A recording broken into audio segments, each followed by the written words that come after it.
현장 조사 방법 알아보겠습니다. 경매 물건을 잘 검색을 했어요. 마음에 드는 물건을 골랐습니다. 거기에 대해서 이제 서류상으로 권리 분석을 좀 해봤어요. 권리상에 문제가 없을 것 같아요. 그러면 우리가 기본적인 서류를 보고 현장 조사를 나가게 되는데 그 임장 활동이라고도 하죠. 자, 이 현장 조사를 갔을 때 현장 물건에 대해서 조사하는 방법, 무엇을 봐야 되고 또 어떻게 우리가 행동하고 움직여야 되는지 이런 부분에 대해서 알아보도록 하겠습니다. 현장 조사의 목적은요, 크게 두 가지로, 첫 번째 권리 분석에 대한 확인과 두 번째 이제 물건의 좋고 나쁨 등 물건 분석을 하기 위함이다 라고 이렇게 적어놨는데요. 우리가 서류상으로 권리 분석을 봤지만은 서류상에 나타나지 않는 권리 분석도 있습니다. 뭐 유치권, 법정지상권, 뭐 임대차, 기타 다른 것들도 있을 수 있죠. 물론 서류상에 나타나는 권리 분석을 보고도 그 서류와 현장과 일치하는지 확인하는 거, 이것도 이제 권리 분석 중에 하나라고 할 수 있겠는데요. 이런 권리 분석에 대한 확인과 또 물건의 좋고 나쁨 등 물건 분석, 가치 판단. 자, 이 물건을 봤을 때 사진으로는 참 좋아 보이고 위치도 좋고 괜찮은데 막상 와보니까 실물과 많이 다르더라. 옆에는 어떤 뭐 혐오시설도 있고 또 이 실제로 봤을 때 물건이 많이 우리 상태가 안 좋더라.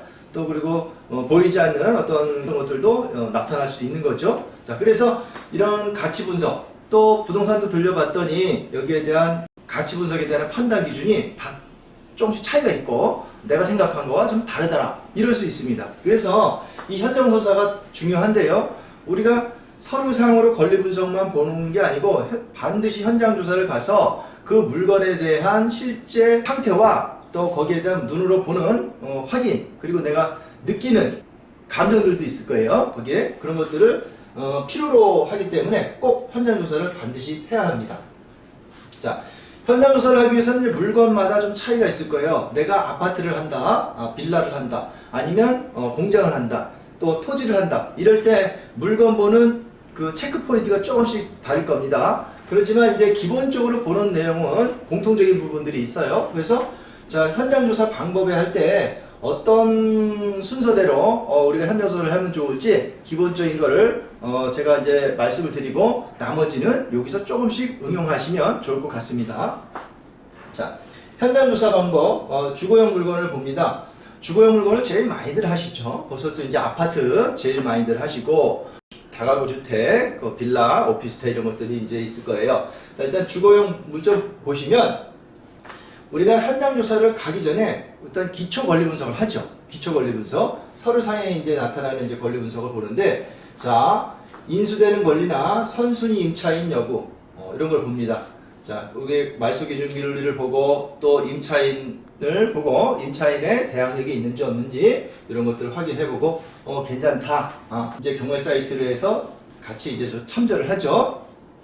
그리고 아파트 빌라 같은 경우에 보아야 할 서류가 등기부 등본, 권리상에 대해 등기부 등본을 보고 그 다음에 반드시 보아야 될 게 매각 물건 명세서, 임대차, 현황조사서, 감정평가서, 그죠? 네, 등기부 등본, 매각 물건 명세서, 현황조사서, 감정평가서. 요 세 개는 반드시 보아야 할 우리가 3대 서류죠. 3대 서류입니다. 경매에서 꼭 봐야 할 3대 서류고요. 또 이제 단독주택 같은 경우에도 등기부 등본 보는데 여기에는 등기부 등본이 토지와 건물이 각각이죠. 그래서 토지, 건물 등기부 등본을 각각 보셔야 돼요. 그리고 아파트와 달리 여기는 건축물 대장, 이것도 띄워보셔야 되는데 이 건축물 대장에서는요, 단독주택, 다가구주택, 상가주택 이런 경우에는 실제 용도와 대장상 용도가 다른 경우가 있어요. 즉 예컨대 실제 용도는 주거로 쓰는데 대장에는 근린시설, 근린상가로 되어 있더라, 사무실로 되어 있더라. 그럼 뭐예요? 이거는 위법 건축물입니다. 불법 건축물이에요. 그래서 건축물 대장에 그것이 위법이면 위법 건축물이라고 표시가 되어 있죠. 그럼 위법 건축물이면 그걸 안게 되면 어떻게 되죠? 나중에 거기에 대한 이행 강제금을 또 안게 되는 거고요. 이행될 때까지 계속 그런 이행 강제금을 물 수 있거나 원상복구를 해야 되는 상황이 올 수 있습니다.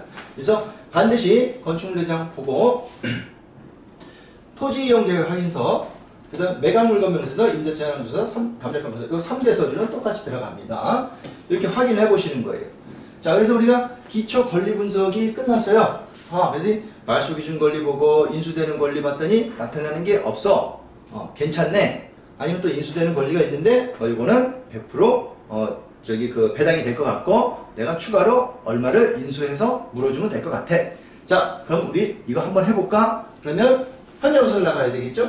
그 전에 또 하나 이제 간단히 보는 게 있죠. 예. 우리가 시세조사를 했는데 시세조사를 할 때는 그 해당 지역의 부동산 중개사무소를 들려서 거기에서 이제 물어보는 것도 중요하지만 우리가 인터넷으로 기본적인 시세조사를 하고 출발합니다. 거기는 잘 나와 있는 게, 자, 우리가 시세조사 본다 할 때 포털 사이트 보면 대표적으로 네이버가 있죠. 아파트 같은 경우에는 그 지역의 아파트 물건을 치게 되면 그 아파트의 매매, 전세, 월세 이런 시세와 다 나오죠. 지금 매물이 얼마에 등록되어 있는 것들, 자, 이렇게 나오고 또 전화로 한번 물어보면 부동산에서 어느 정도의 시세가 있고 매물이 있다는 것을 우리가 알 수가 있습니다.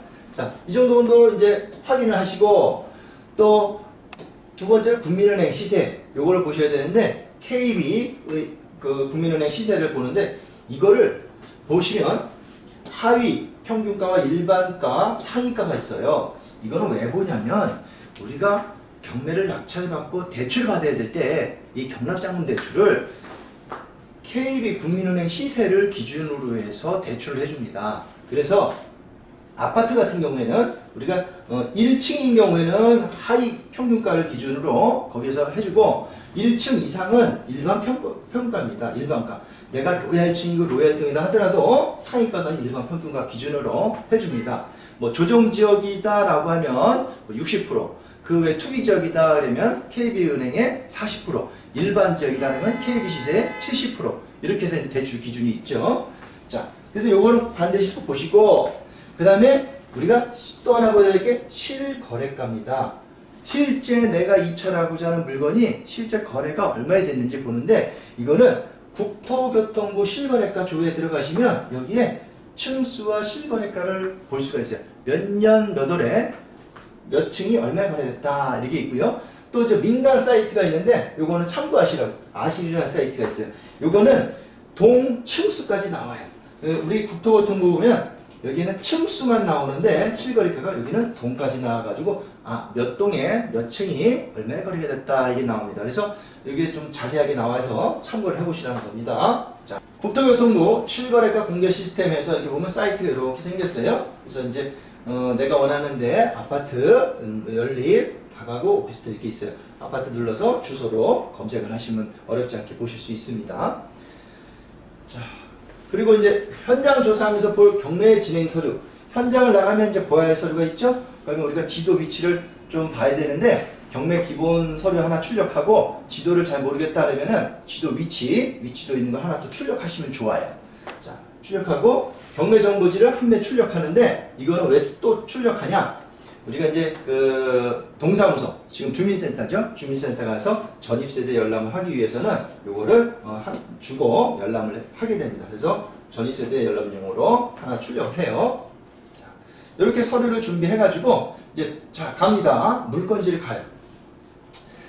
해당 물건지 가면 제일 먼저 뭘 볼까요?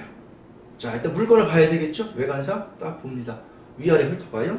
그다음에 좌우도 보고요. 주변도 한번 딱 봐요.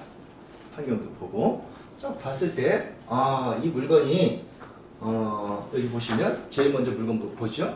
외관 상태도 어떻고, 그 다음에 동역, 층과 방향, 남향이다, 해가 잘 든다, 가린다, 이쪽에 주변에 좀 소음이 있다, 없다, 차는 괜찮나, 이런 것들 볼 수 있죠? 그리고, 주변에 혐오시설은 없나, 이런 것들 한번 더 보고. 자, 이렇게 제일 먼저 보는데, 그럼 해당 호수 들어가죠? 물건, 아파트를 간다? 그럼 아파트를 들어가요. 아파트를. 그러면 제일 먼저 보는 게 저는 우편함을 봅니다. 우편함을 봤을 때 내가 보는 그 경매 물건 주소지와 그 살고 있는 소유자와 임차인의 이름이 있을 거예요. 그러면 그 소유자 임차인 여부가 있는지 확인해보고 이 사람이 우편물이 여기에 있는지 아니면 다른 사람이 있는지 이런 거 한번 확인해보고 이 우편물이 또 어디서 온 건지 이런 것들 한번 봅니다. 그리고 우편물이 만약에 장기간 이렇게 쌓여있다? 그러면 뭐예요? 이게 안 받는 거죠. 안 받는다는 건 안 살고 있다는 그 확률이 높아요. 그럼 점유하지 않는다는. 그리고 자, 이제 물건 조사 좀 전에 본 거, 물건 이런 거 상태를 보고 조망과 채광, 주차시설, 도시가스냐 LPG냐. 이거는 아파트 같은 경우에는 요즘에 이제 다 도시가스가 들어오지만 우리가 이제 단독주택을 본다, 아니면 좀 그 빌라를 한다. 그럼 시외 지역 같은 경우에는 아직도 LPG가 많아요. LPG가 도시가스가 안 들어오는 데가. 그럼 LPG 같은 경우에는 장단점이 있어요. LPG 같은 경우에는 비용이 많이 나온다. 만약에 내가 그 관리 비용 하는데 이 냉난방비가 많이 나온다 그럴 때 아무래도 그거는 그 건물 가격에 영향을 좀 줄 수 있겠죠. 그리고 자, 미납관리비를 확인합니다. 미납관리비는요 이제 관리사무소를 통해서 확인해서 물어보시면 되는데, 관리사무소에서 자, 몇 동 몇 호 여기 지금 그 미납관리비가 있습니까? 라고 물어보면 관리사무소에서 뭐 때문에 그러시죠? 아니면 그 물어보지 않고 그냥 알려주는 경우도 있어요. 그러면 아니면 거기 경매가 나와서 제가 물어보러 왔습니다 라고 하면 대부분 다 알려줍니다. 왜 알려주냐면, 안 알려주면 이 얼마 주는지를 알고 새로운 매수인한테 청구를 해야 되는데 금액을 안 알려주면 어떻게 돼요? 어떻게 청구할 거야 나중에? 그러니까 이 금액은 알려줄 수밖에 없고요. 우리가 꼭 관리사무소를 방문을 해서 알아보면 더 좋겠지만, 그렇지 않고 전화로 물어봐도 미납관리비는 알아볼 수가 있어요. 근데 현장 가서 관리사무소를 방문해서 물어보는 거와 전화로 물어보는 거와 차이점이 있겠죠. 그러면 내가 전화로 물어볼 때와 관리사무소 가서 물어볼 때는 뭔가 다른 정보도 얻을 수 있는 확률이 높다. 그렇죠? 예. 이건 여러분들 이 정도 내가 이제 말씀드리면 뭐 눈치채셨을 거예요. 기타 물어보신 거 물어보면 거기서 또 아는 대로 대답해 줄 수 있는 거고, 그렇죠? 또 얘기가 길어지면 제가 남들이 모르는 정보도 얻을 수 있는 거고. 자, 그렇습니다. 자, 미납관리비를 확인합니다. 그리고 이제 이 관리비와 또 이제 주차가 넉넉한지 이런 것도 한번 확인했고요. 자, 우리가 이제 외관상 서류와 이런 우편함이나 물건이나 주변 환경이나 이런 것들을 봤어요. 미납관리비도. 근데 이제 중요한 거, 점유자, 살고 있는 사람이 우리가 이제 경매 물건지에 나와 있는 점유자와 일치하는가, 이걸 한번 확인해 볼 필요가 있어요. 자, 뭐 굳이 권리관계상 문제가 없는데 이걸 확인할 필요가 있겠냐 라고 하시는 분도 계시겠지만, 저는 사는 사람 안 보고 입찰 들어가야 되지만 상황에 따라서는 이거를 좀 봐야 할 찝찝한 그런 물건들이 있을 수 있어요. 그런 경우에는 꼭 반드시 확인하고 입찰 들어갑니다. 예를 들면 살고 있는 사람이 어떤 권리관계 유치권자로 인해서 어떤 내가 애를 먹을 수 있는 경우도 있겠지만, 또 한편으로 병으로 노약해서 아주 뭐 99세, 100세 다 돼가신 노모가 그 병상에 누워서 움직일 수 없다. 이럴 경우에 나중에 강제 집행을 한다 그럴 때 이거 정말 법을 떠나서 할 수 있겠냐 이거죠. 물론 강제 집행을 하게 되면 할 수는 있겠지만 상당히 곤란해요. 어려움이 처합니다. 그리고 살고 있는 집이 부모 없이 고아들 이런 애들이 있는 상황에서 이걸 강제 집행을 해야 되겠냐. 네? 그 소녀 가장들 이런 사람들 있죠. 자, 그런 것들을 볼 때 우리가 투자이기 전에 한번 이제 그런 것들을 한번 생각해 보자 이런 얘기고요. 그리고 이 점유자 만담하는 거는 내가 필요성이 있을 때 한다 그랬어요. 선순위 임차인 있죠. 선순위 임차인, 대항력 있는 임차인, 말소기준 권리보다 이전에 전입한 임차인. 이 임차인이 배당 요구를 하면 배당을 해주고, 배당을 하지 않으면 인수죠. 배당 요구하지 않은 임차인이 인수될 수 있단 말이에요. 그럼 이 사람이 진짜 임차인인지, 그럼 임차인이랑 보증금이 얼마인지 이걸 확인을 해야 돼요. 그러자면은 서류상에 나타난 게 없어. 그러면 어떻게 해야 돼요? 제일 먼저 우리가 해야 될 게 현장 조사예요. 방문해서 배를 누르고 네가 사는 사람 임차인 있냐? 아니냐? 물어봐야 돼요. 물론 그럼 알려주겠니? 그거 뭐하러 가냐? 이런 분들이 있지만요. 배를 눌러서 물어보는 사람과 그렇지 않고 포기한 사람하고는 분명히 투자에 있어서 차이가 있습니다. 자, 가시면 용기 있게 배를 누르십시오. 그리고 궁금한 거 있으면 물어보세요. 용기 있는 사람이 한 발 앞서갑니다. 이거 배를 누른다고 해서 그 사람 내가 죄 짓는 거 아니고요. 또 맞을 짓 한 것도 아닙니다. 물론 제가 한번 배를 눌렀다가 한번 칼 들고 나온 사람도 있었긴 했지만 뭐 그런 거는 그러려니 하는 거예요. 그리고 이제 그 다음에 안 가면 돼요. 네. 그 대부분이 그렇지는 않아요. 또 사람마다 다 다릅니다. 어떤 사람은 또 고분고분 잘 얘기해 주신 분도 있고, 어떤 사람은 아예 처음부터 문전박대하는 분도 있고, 뭐 주로 문전박대하는 분이 많이 있겠죠. 소유자 같은 경우. 또 이제 또 어려우신 분 같은 경우에는 제가 이제 또 그 도움 주는 쪽으로 얘기를 하면은 오히려 그 문을 열고 들어오라 그래서 또 집도 구경하고 상담도 하고 이런 경우가 있습니다. 그러면 더 많은 것들을 확인하게 되고, 선순위 임차인 같은 경우들도 이런 부분에 있어서 내가 믿져봐야 문제 아닙니까? 물어봐서 알려주면 좋은 거고, 내가 남들 아는 것보다 더 말 앞서서 좋은 가격에 내가 투자를 할 수 있는 거고요. 자, 그래서 점유자 면담 용기 있게 배를 눌러서 물어보자. 그 조심할 거는 그 사람의 처한 상황을 좀 이해하시고 거기서 자존심을 건드리거나 마음 아픈 일을 얘기를 하지 마시라는 거예요. 우리가 어린아이도 아니지 않습니까? 지금 상황이 이런데 그 좀 빈정거리는 말을 하면 절대 안 되겠죠. 네, 그런 입장에서 얘기를 하시는 게 중요하다. 그리고 이제 시세조사를 하는데, 우리 시세조사 처음에 권리분석하고 여기서 서류상으로 이제 인터넷으로 한번 봤어요. 그죠? 인터넷으로 쭉 봤는데, 시세조사를 중개사무소 가서 한번 또 보시는 것도 중요하다. 이게 서류상으로 나타난 거와 부동산 들려서 거기에 대해서 현재 돌아가는 감과 또 최근에 얼마에 거래됐는지, 그리고 이게 내가 이걸 팔았을 때 이게 금방 나갈 거냐, 그리고 얼마에 또 전세를 놓을 수 있겠냐, 이런 거 중요하다 이거예요. 자, 물어보시는데, 자 여기는 이제 세 개죠. 종류가 매매, 전세, 월세 요 기준으로 해서 물어보고, 물어보시는 기준이 여러분들 이제 그 물건 물어볼 때 이렇게 물어보시는 경우가 있어요. 두 가지 유형이죠. 첫 번째는 내가 물어본다 할 때 이걸 경매가 아니고 사러 온 것처럼, 이 매매를 사러 온 것처럼 이제 물어보시고 그런 경우가 있고요. 두 번째는 이제 솔직하게 경매 물건 보러 왔는데 이 물건이 얼마 정도 하냐 이렇게 물어보시는 경우가 있어요. 이게 상황에 따라 다른데 저는 두 번째, 그냥 처음부터 경매 물건 오픈하고 그냥 물어보시는 게 더 좋다고 봐요. 상황에 따라 다르긴 하지만 이 아파트 같은 경우는요, 사람들이 많이들 보고 많이들 왔을 거예요. 부동산에서. 그래서 딱 보면 알아. 저 사람이 뭐 경매 물건 물어보았구나, 아니면 매매 사러 왔구나. 부동산 한 사람들은 알아요. 뭐 초짜들은 잘 모르겠죠. 근데 뭐 한 10년 정도, 저도 이제 한 14년 차 돼가는데, 그거 보면 이분이 뭐 하러 왔다는 걸 알고 있어요. 그래서 괜히 그 경매 물건 보러 왔으면서 매매를 살 것처럼 했다가는 오히려 정보를 더 안 좋은 거 줄 수가 있어요. 자, 그러면 경매 물건 보러 오면 얼마에 팔리고 얼마에 임대 놓을 수 있을까요? 그리고 최근 거래된 금액은 얼마 정도일까요? 이 정도 이제 물어보시는데, 좋으면은 부동산 사장님이 뭐 좋은 정보 더 줘요. 그러기 위해서는 뭐 그냥 가는 것보다 음료수 한 박스도 주고, 예? 그러면서 내가 이 물건 사장님 받으면 사장님한테 꼭 전담해서 내놓겠습니다. 이런 식으로 하면은 싫어할 사람 거의 없지 않습니까? 예, 그렇게 하시고 이제 그 개발 계획이나 미래 가치도 이제 한번 물어보고, 내가 또 나름대로 조사한 거와 또 한번 또 같이 비교도 해보고 이러는 거예요. 나머지 이제 또 주민센터 방문을 하는데, 이건 주민센터는 세대 연락내역서를 발급하겠죠. 우리는 임차인 같은 경우에는 전입세대 연락내역을 발급받아서 그 세대가 말소기준권리 이전에 전입됐냐 그 이후 됐나 대항력을 판단한다 그랬죠.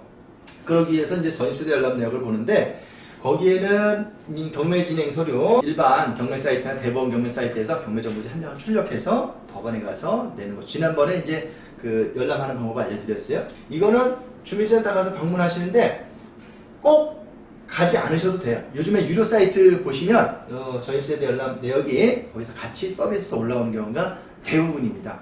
근데 이제 또 전입세대 열람 내역서 뽑은 내역이 또 시점이 좀 오래된 거라 그러면 최근 걸로 한번 열람해 보시는 것도 좋습니다. 자, 이렇게 해서 주민센터를 방문하시고 현장 조사를 갈 때, 자, 내가 이제 지금까지 이제 공부를 했는데 이렇게 할 때 또 들은 거 하고 또 막상 하려니까 까먹어. 뭘 해야 될지. 그러면 이제 체크리스트로 이렇게 하나 정리해서 내가 체크하면서 분석하시는 게 좋아요. 그래서 자, 이거 간단히 만들어 봤는데, 자, 오늘 볼 거 물건 유형, 사건 번호, 주소, 그 다음에 체크할 사항, 현장 조사 준비 사항, 기초 권리 분석 해봤고 경매 진행 서류, 그다음에 물건지 방문해서 물건 내부 조사 했고 전문자 면담이나 내부, 그다음 주변 환경 입지, 그리고 관리사무소 방문, 그다음에 중개사무소에서 시세 조사하고 얼마 개발 계획 있다, 그다음에 점유자 정보 같은 거 한번 물어볼 수 있고요. 자, 일부 살고 있는 사람이 혹시 임차인이면 이 사람이 사장님이 중개하셨냐? 여기에서 좀 대학적인 임차인 같은데 누구냐? 그 사람은 그 가족 아들이에요. 나올 수도 있는 거고요. 예.